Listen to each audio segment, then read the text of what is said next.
So the book of 2 Kings, we're going to be in chapter 12. And it's been a couple of weeks, of course, since we've been here in 2 Kings. Appreciate Jared covering class for me last Sunday morning. So we'll kind of try to get back in. We had only got just a handful of verses into chapter 12, so we'll just try to kind of catch back up right to where we were.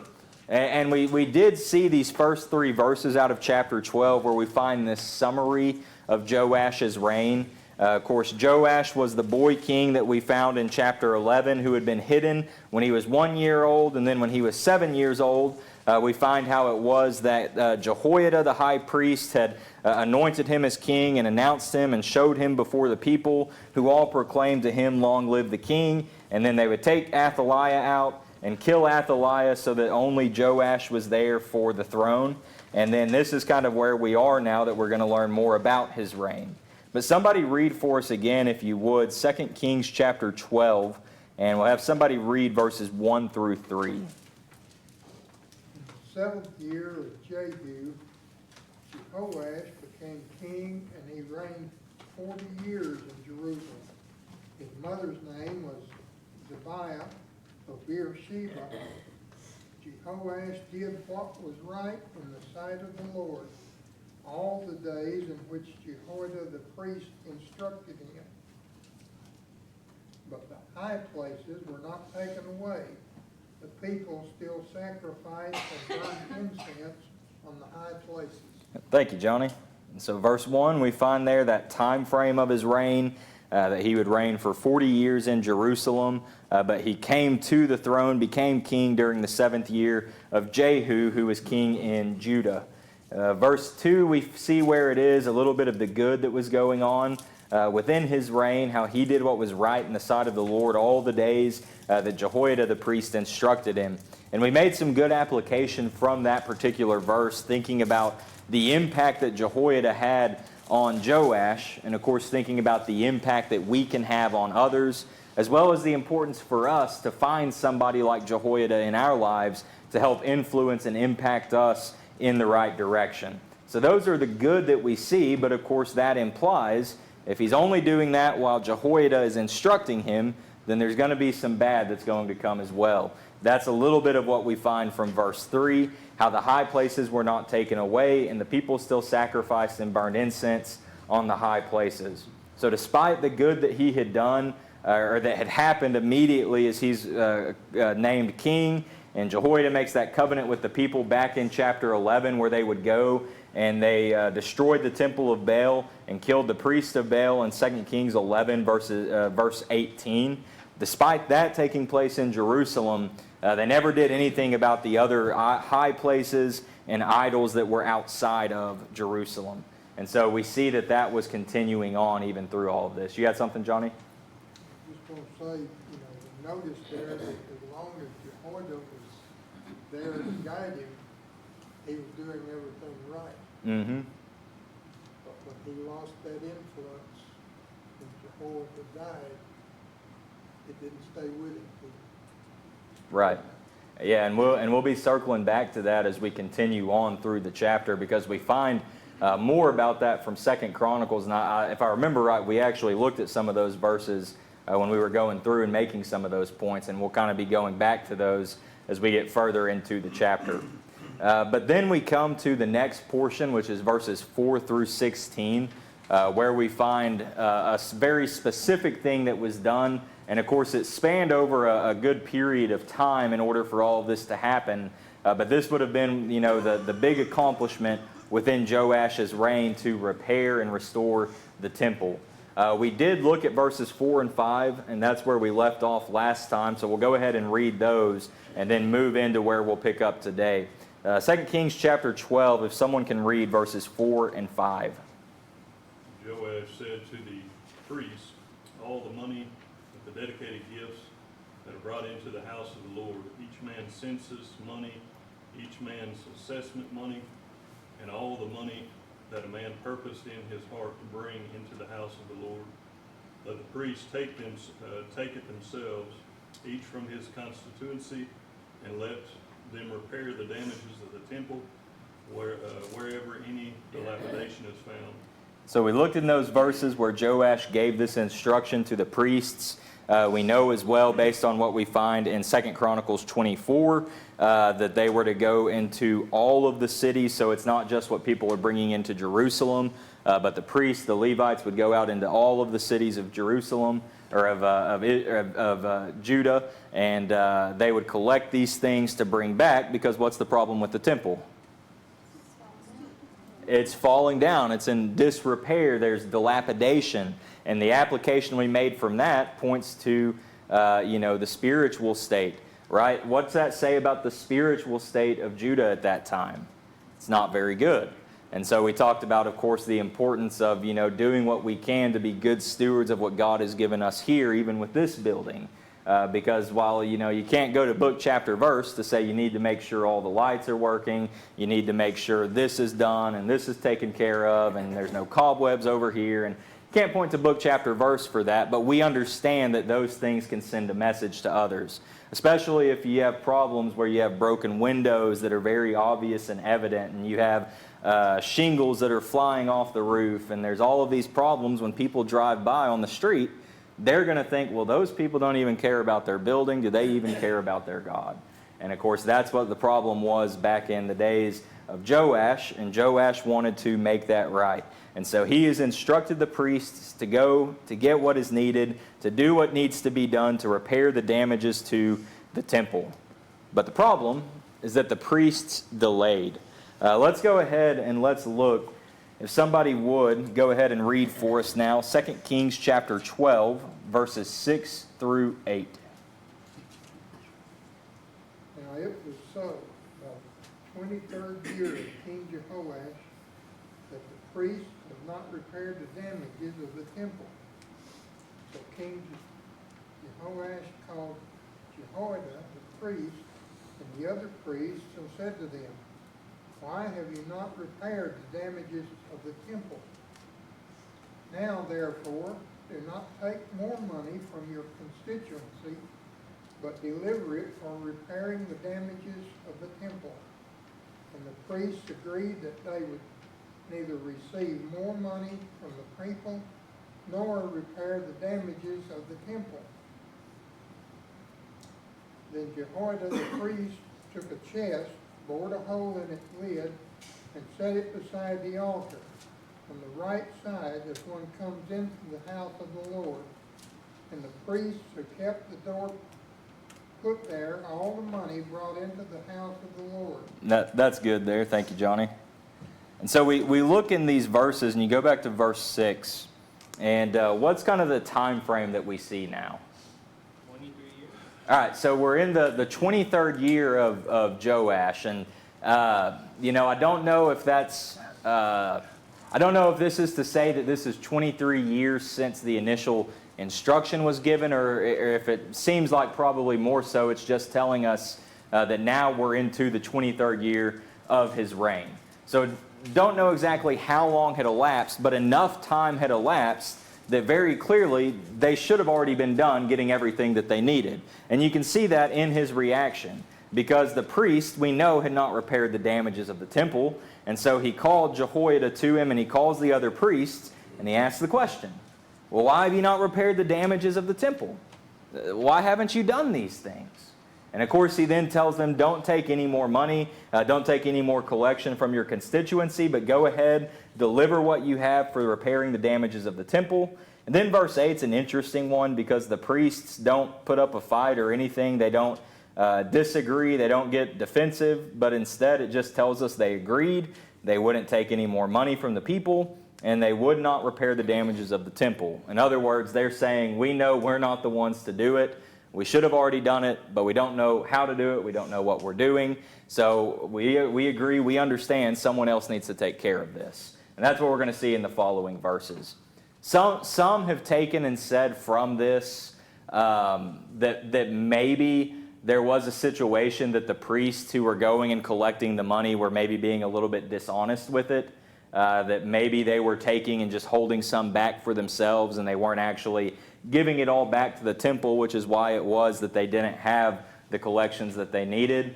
That might be the case. It also is very possible, and maybe even more likely here, that maybe they just weren't really going and doing the job they were supposed to do.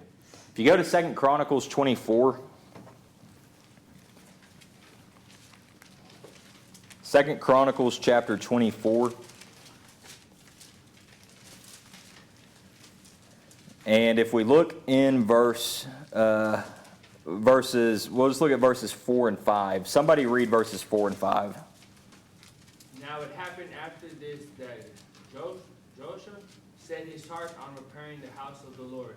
Then he gathered the priests and the Levites and said to them, Go out to the city of Judah and gather from all Israel money to repair the house of your God from year to year, and see that you do it quickly. However, the Levites did not do it quickly. All right, so what were they supposed to have done? How were they supposed to have gone about this in a just kind of whenever you get around to it, or get to it now?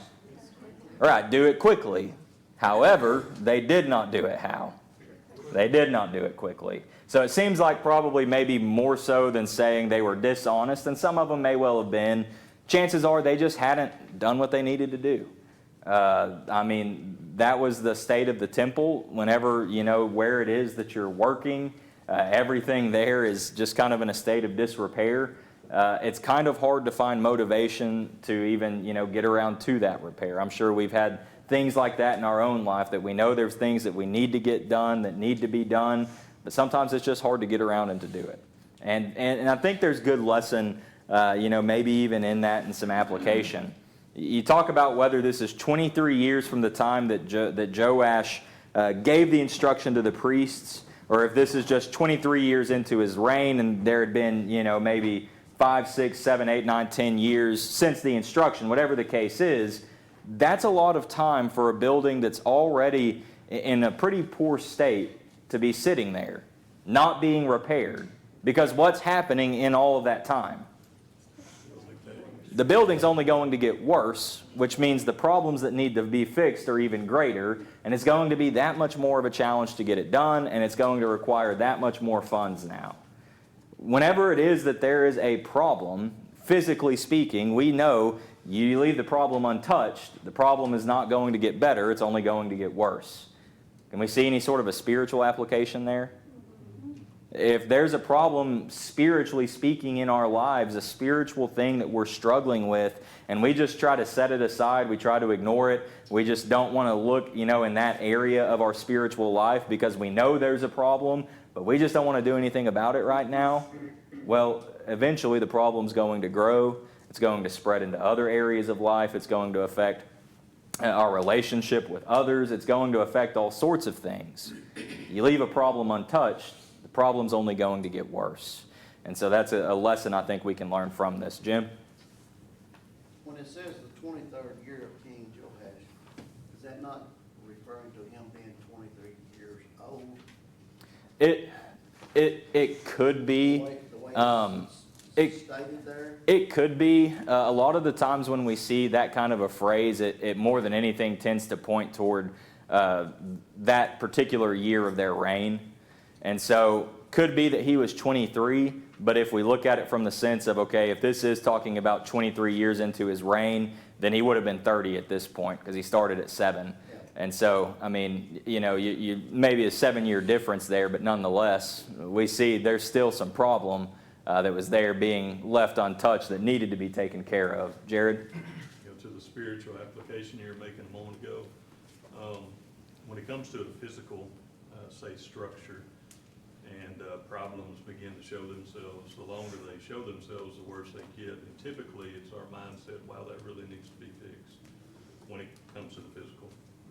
The deeper, scarier problem when it comes to spiritual, the longer it stays undone, the more we become seared on that in our conscience, and the less we are to want to fix it. And it just, it's even that much worse, I guess, in the spiritual sense. Mm-hmm.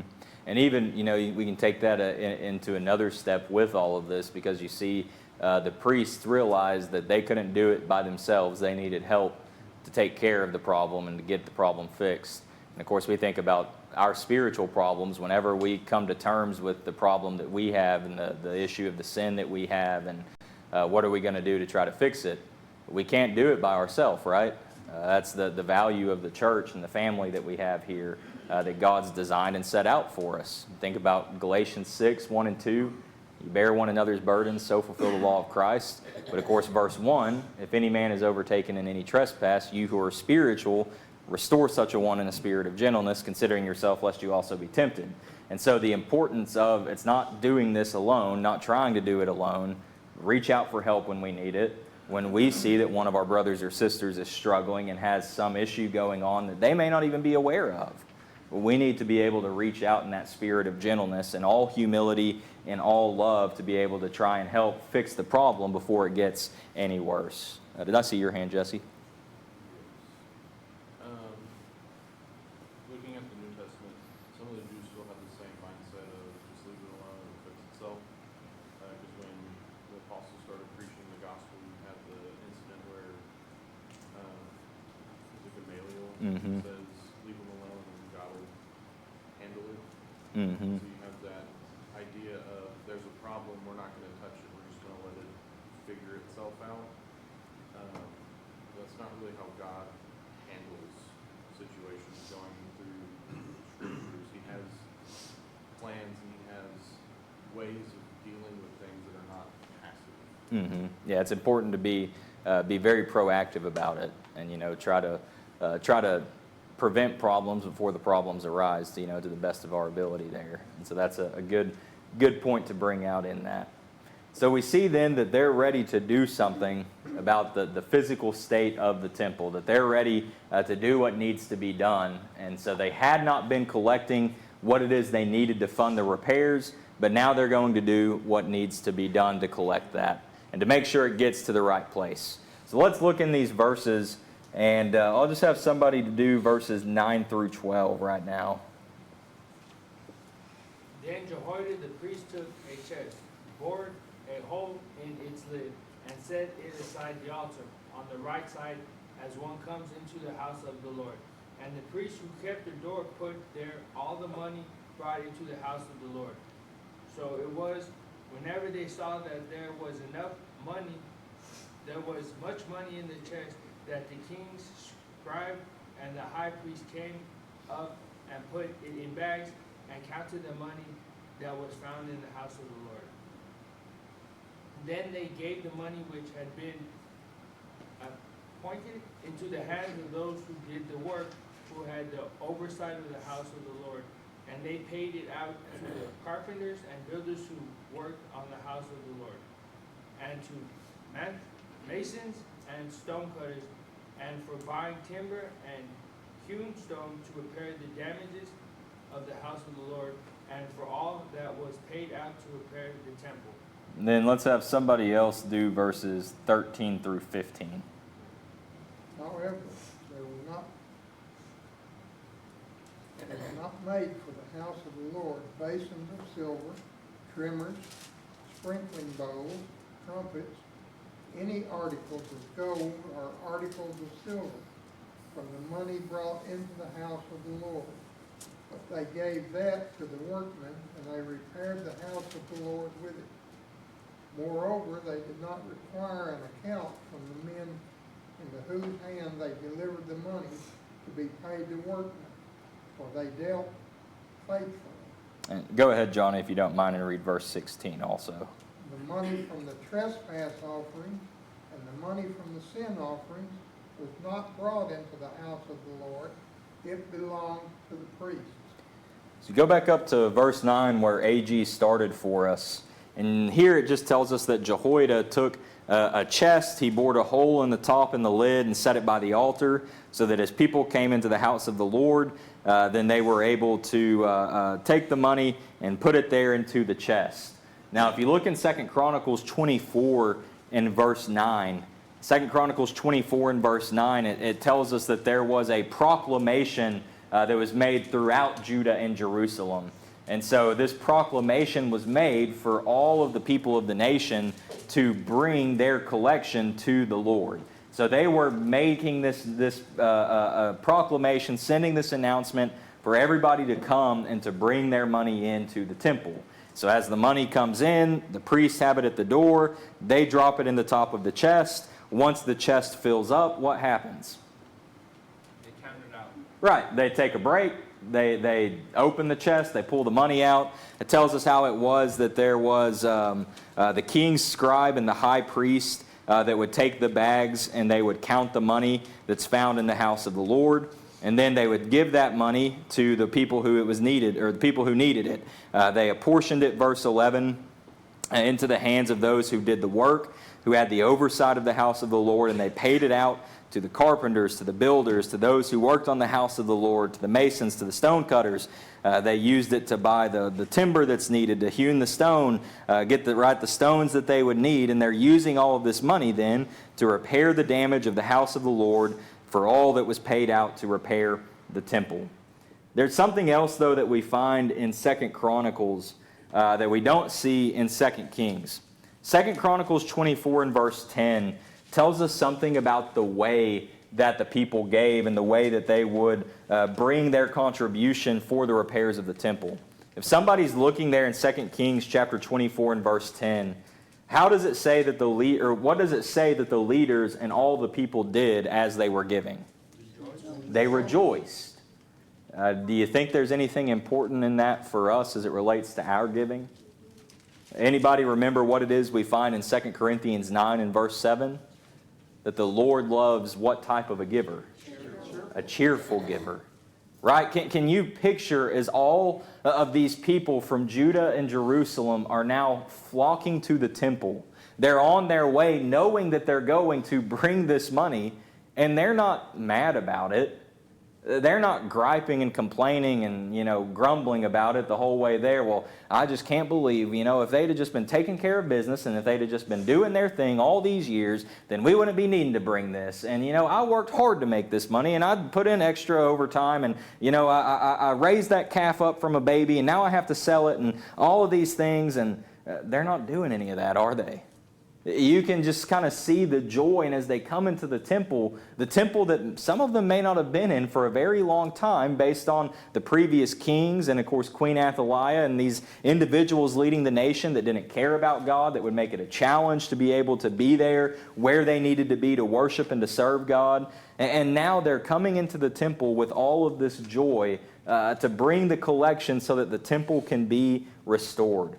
You would have had some individuals who very likely would have been, based on their age, potentially could have been around to have seen, the glory of Solomon's temple and the height of Solomon's temple before it goes into disrepair. So for the older ones of the nation who are bringing their contribution in, think about the joy that they have to know that now maybe their children or their grandchildren might be able to see the temple at least somewhat close to what it once was during the days of Solomon, during the height of that amazing temple. And so we find that they are coming in rejoicing with their contribution. And it's important for us as well to make sure that we have that same attitude. Again, 2 Corinthians 9 and verse 7 that we mentioned, that the Lord loves a cheerful giver. And so as we pass the plates, as we give back what God has blessed us with, then we can see the importance of making sure that we do so rejoicing and in a cheerful way. But another thing I want to bring out in this, that's a little bit of a difference between what we have, 2 Kings 12, 2 Chronicles 24. You look at 2 Kings chapter 12 and verse 13. 2 Kings 12 and verse 13, after the money has been handed out to the workers and all the supplies have been made or purchased, it tells us in verse 13 that there were not made for the house of the Lord basins of silver, trimmers, sprinkling bowls, trumpets, any articles of gold or articles of silver from the money that was brought into the house of the Lord. But if you go to 2 Chronicles 24, in 2 Chronicles chapter 24, what do we find in verses 13 and 14?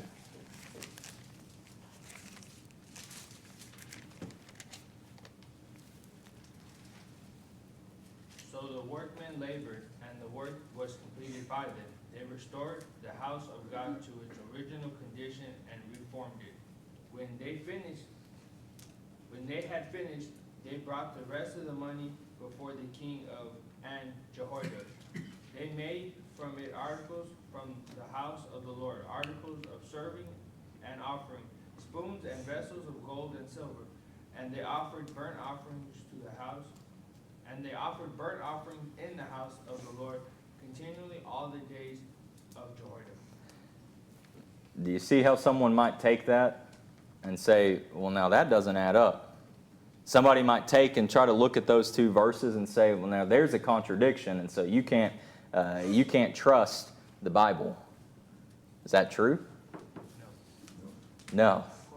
We have to understand the intent and the purpose behind the difference in what's being recorded in 2 Kings 12, 2 Chronicles 24. 2 Kings 12 is very specific, it seems like, to the initial instruction and the initial repairs that are made to get the temple back into working condition and into a good functional state, whereas 2 Chronicles 24 gives us a fuller picture of what's going on. And even in 2 Chronicles 24, it's very clear that everything had been done, and you look again at what A.G. read for us, even in verse 13, that the workmen labored, the work was completed, they restored the house of God to its original condition and reinforced it. So all of that initial work and construction was done, and after all of that, then they bring the excess, they bring what's left over, so that then they can provide what's needed for each of these instruments, and the gold and the silver and all of these things for the house of the Lord. Now that's important, and they needed those things because the majority of that was probably no longer in the temple. If you're still there in 2 Chronicles 24, you go back up to verse 7. 2 Chronicles 24 and verse 7, it tells us that the sons of McElyea, that wicked woman, had broken into the house of God and had presented all the dedicated things of the house of the Lord to the Baals. So they would have come and taken the majority of all the gold and silver from the temple of God and then taken it to the temple of Baal, which, what happened to that temple of Baal when Joash was announced as king? That temple was destroyed. And a lot of that gold and silver inside would have been destroyed as well. And so that's why it was important that they were able to, first and foremost, 2 Kings 12, get the temple back into good working condition, and then with what's left over and what they could afford, based on 2 Chronicles 24 and verse 7, get the gold, get the silver, and have all of those instruments there that they could use in the service to God. And so it may seem like a contradiction, but when we get down to it, it's not a contradiction at all.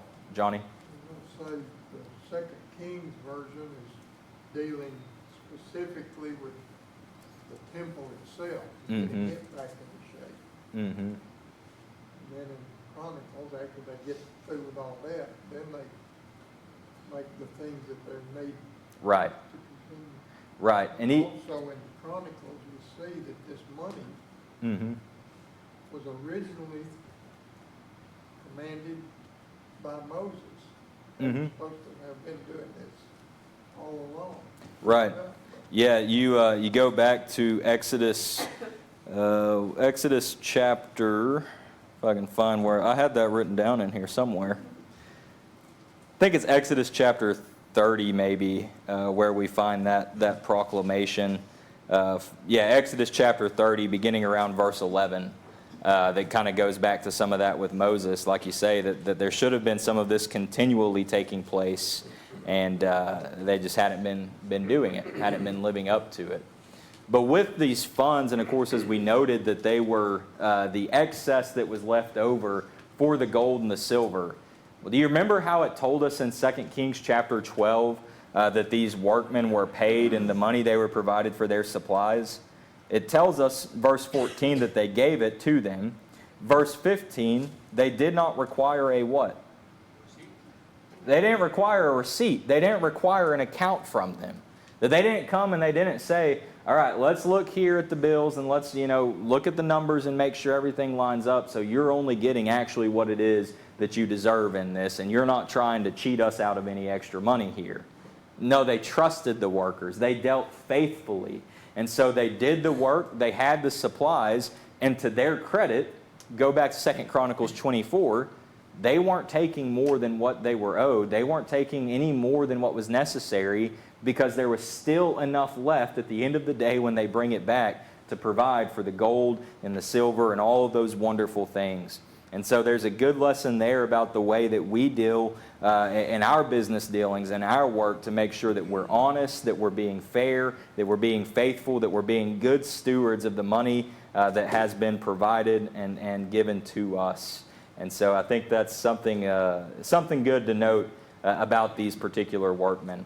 In verse 16, in case anyone's worried that maybe the priests had been left out of all of these things, they weren't left out. They were still taken care of and provided for. Even if it is the case that maybe they had been dishonest previously with their use of the collections, or if they were just slow to get around to it, they still received what was rightfully theirs through the trespass offerings and the money from the sin offerings that was not brought into the house of the Lord, because that was for the priests. And you can go back and note Leviticus chapter 5 or Numbers chapter 5, where you can see that was always to be the case. Now, you get to the end of right here, and what's the impression that we're left with of Joash at this point? He's been doing a good job, right? He's done what he was supposed to do. He's been working to try and restore the temple so that the people could be in the temple, to worship in the temple, that everything was going to be good and everything was going to be right. But unfortunately, that's only for a very, very brief moment. If you go back to 2 Chronicles 24. 2 Chronicles chapter 24, did y'all notice what it is that was said at the very end of verse 15? Or verse 14, rather. They offered burnt offerings in the house of the Lord continually all the days of whom? Of Jehoiada. Not Joash, but Jehoiada the priest. And you keep looking here in 2 Chronicles 24 and verse 15, and we find where it is that Jehoiada grew old, he was full of days, and he died and was 130 years old when he died. They bury him in the city of David among the kings. That's a huge honor for the high priest. He was not a king himself, but they bury him there among the kings because he had done good in Israel, both toward God and his house. And then, of course, we know, even what we've already seen from 2 Kings chapter 12 and verse 3, that all the days of Jehoiada, Joash was going to do what was right, but it didn't stick with him.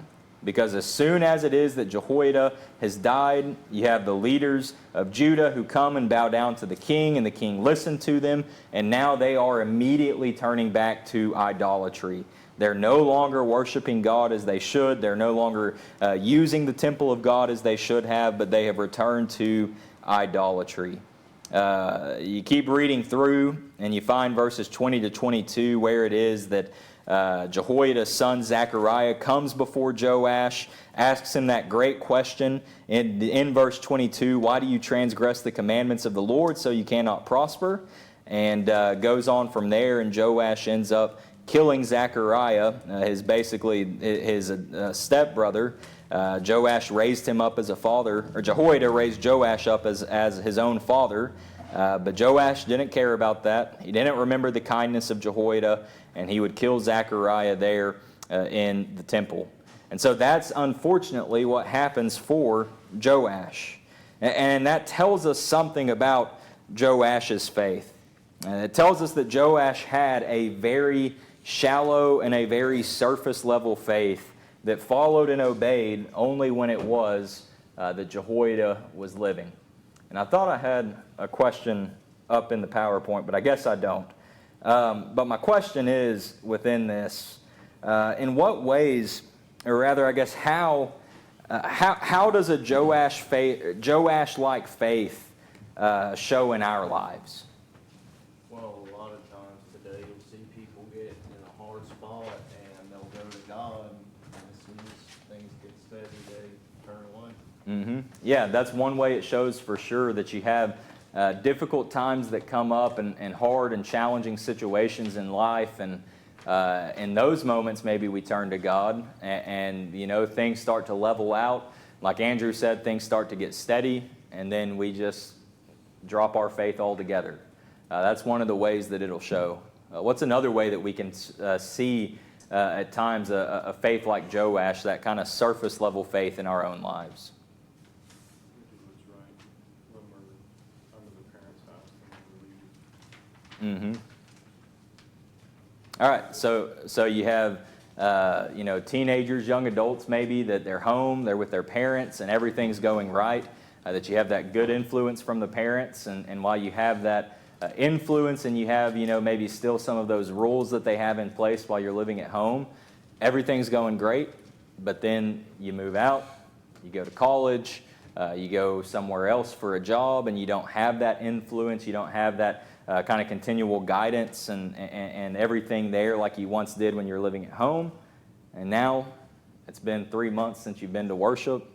It's been longer than that since you opened and read your Bible, and you realize that maybe, just maybe, your faith was not ever actually your own, but it was just the faith of your parents that continued on in you. Did I see your hand, Miss Candy? Yeah, maybe even just put, I don't know if Joash did this, but putting your faith in somebody else. I know even in this congregation, we've had some really fall that we really trusted. And if you're following that person and you're not built up of your own, it's very easy to lose your faith. Mm-hmm. You can lose somebody important to you from other means as well. But if you're not growing on your own and you're just following somebody, then they're going to fall, or they're going to pass, or they're going to move. And so it's just very important you make sure that your faith and your following is in His Word and not His teaching it to Right. you and helping you along with it. Right, that it's easy for us to latch on to the individual and follow the individual and lose sight of who it is that we're really supposed to be following, and who it is that individual is supposed to be following as well. You pointed out several really good things in that you think about. It might be the case that there's a particular preacher or a teacher or an elder or whoever it might be that you really, really, really look up to, but then there's some moral failing that comes out, and there's a situation that pops up that nobody knew about, and now suddenly you realize, well, maybe he wasn't as good as I thought he was. And if he did that, or if she did that, and I can't believe that, then what's the point of me continuing on in this? And you mentioned as well, maybe it's the case you have like Jehoiada, that one passes, right? It's hard to go through. It's hard to come to grips with at times, but we have to understand where our faith needs to be. He's mentioned someone might move away that we look up to and that we're so close to in that, and if they're not here with us all the time, that maybe we start to slip away. Back to Jesse's point, if we don't have even the parents here, if we're not under that continual guidance and direction there, that we might not realize how shallow our faith is until a time like that pops up. And so we have to make sure then that we don't have that type of a faith in our life. So what do we need to be doing to make sure that we can fight against that? To make sure that we have a deeper faith than what Joash had? Have to study. We've got to study. We've got to stay consistent and be faithful and be steady. We've got to make sure that we're making our faith our own. And we've got to make sure that we continually return to these truths that we know and that we have been taught. And that's how it is that we're going to work to combat that type of a faith, and make sure as well that we continue to stay humble, that we don't get too proud, that we don't get too high on how it is that we're doing and think that everything it just couldn't get any better, and think that there's no one who's got it figured out better than we do. We've got to stay humble in these things. Jared? Our commitment, first and foremost, has to be between us and God. Mm-hmm. And you can kind of see that play out if, say a challenge presents itself. Do you go to an individual before you go to God on the matter? And we can very easily get in the habit of going to somebody before we go to God. Mm-hmm. Just a good way to kind of gauge where our commitment is most, to see who we go to first. In those difficult times, we're good. Well, I think about even the example from Jehoiada in that. You go back to chapter 11. Chapter 11 and verse 17 of 2 Kings, where we find Jehoiada makes a covenant. And who's it first mentioned? First and foremost, the Lord, and then the king, and then the people. And so he begins with the Lord, but he also ends it where? With the Lord, to remind the people that they should be the Lord's people. Joash was there for all of that, and he we'd like to think and hope that he would have remembered those things, but if we're honest with ourselves at times, we've been there for many good things, and similar things have been done, and we obey the gospel and we're baptized and we're making that commitment to God before Him and before others, but you get years down the road at times and realize that you really didn't maybe mean it like you thought you did. that these situations come up, and it's unfortunate because despite all the good that Joash had done, it's the fact that he didn't have the faith that he needed to have that was going to plague him for the rest of his days. And that's what ultimately brings him into being in that category, not of a good and a righteous king, but ultimately of an evil king. And so the next bell's about to ring, so we'll go ahead and wrap it up right there. And Lord willing, well, actually, I think I'm going to be out of town next week. And so at some point in the near future anyway, we'll be picking up, Lord willing, with 2 Kings chapter 12 and verse 17.